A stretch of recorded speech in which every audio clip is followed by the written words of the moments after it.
أحد الأشخاص الطموحين جدا بيسأل سؤال بيقول لك: كيف يقضي العلماء والمفكرين أو المفكرون عشان يكون النحو صحيح، كيف يقضي العلماء والمفكرون أوقاتهم؟ بشكل عام العلماء والمفكرين، هتقولي طب انت ازاي عرفت ان هما بيقضوا انت تعرف عالم او مفكر؟ هقول لك لا، بس انا بجاوب من خلال نظرتي المتواضعه او تخمين. هو تخمين مش اجابه قطعيه. يعني انا ما جبتش علماء مفكرين سالتهم يا علماء يا مفكرين انتوا قضيتوا وقتكم ازاي، لا، انا بقول بالتخمين تقريبا كده تقريبا. هقول لك كالاتي: مين هم قبل ما نجاوب على السؤال مين هم العلماء والمفكرين؟ هتقول له علماء دول ممكن يتفهم كلمة علماء فهمين مش فهم واحد. الفهم الأولاني هم علماء الدين، إن كلمة علماء منتشرة جدا في أوساط المجتمع بتاعنا لما نيجي نوصف شيخ أو داعية أو رجل دين وهكذا.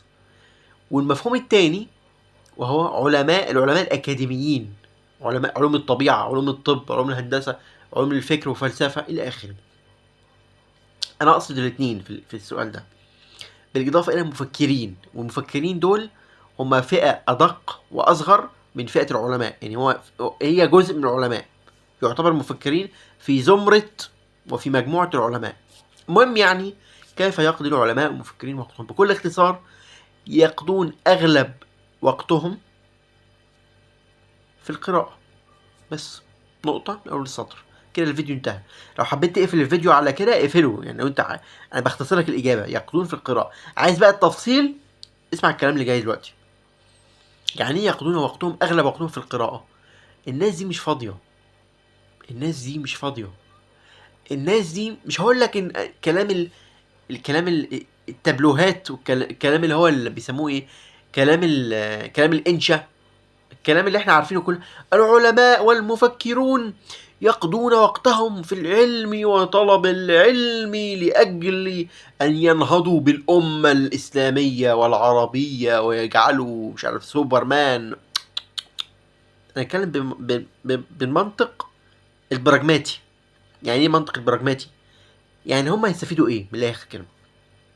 أنا دلوقتي كرجل عالم أو مفكر، مش أنا يعني بتكلم بشكل عام، كرجل عالم او مفكر، انت تستفيد ايه لما تقعد على المكتب ويطلع عين اهلك؟ تقعد على المكتب 6 ساعات و8 ساعات و10 ساعات، عينيك دي هتطلع من مكانها من كتر القرايه. تستفيد ايه؟ هتقول لي عشان الامه العربيه تنهض؟ لا، خلينا نكون واقعيين. اغلب العلماء دول والمفكرين عندهم حاجه اسمها تخمين من عندي، عشق المجهول.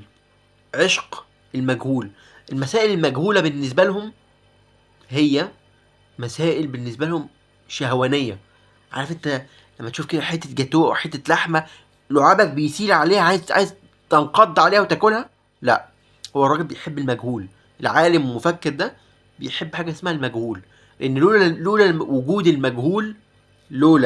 وجود المجهول ما كانش ابدا للمعرفة ولا ساعات القراية الطويلة ولا طلب العلم ولا الجامعات ولا المدارس ولا اي منشأة علمية ولا الابحاث العلمية ولا اي حاجة. ما كانش كل ده يبقى ليه قيمة. ايه فايدة المدرسة او الجامعة المؤسسة اللي هي متأسسة دي؟ انها ت... يعني ايه فايدتها؟ في المجتمع ما دام احنا كل حاجة عارفينها مفيش مجهول؟ لا، هي المدرسة والجامعة أسست في المجتمع بتاعنا، في أي مجتمع في الدنيا، في أي دولة في الدنيا، أسست لأجل مسألة اللي هو سد فراغ المجهول، إنك أنت تخلي المجهول بالنسبة لك معلوم. العملية دي اللي هي التحول من المجهول إلى المعلوم اسمها عملية التعلم وطلب العلم. فدي قيمة طلب العلم. عشان كده هتسألني العلماء والمفكرين بيعملوا إيه وقت فراغهم أو بيعملوا إيه بشكل عام؟ بيقروا 24 ساعة كل وقتهم. ده وهو نايم، العالم والمفكر وهو نايم الأحلام المسائل العلمية اللي هو بيتلقاها هتيجي في أحلامه، هيشوف رؤى وأحلام غريبة. واخد بالك؟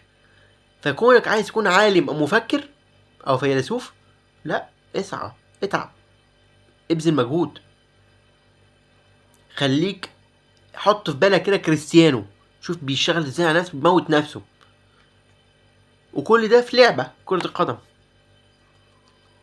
فانت تقدر في مجالك تبدع اكتر من كريستيانو. دي وجهة نظري.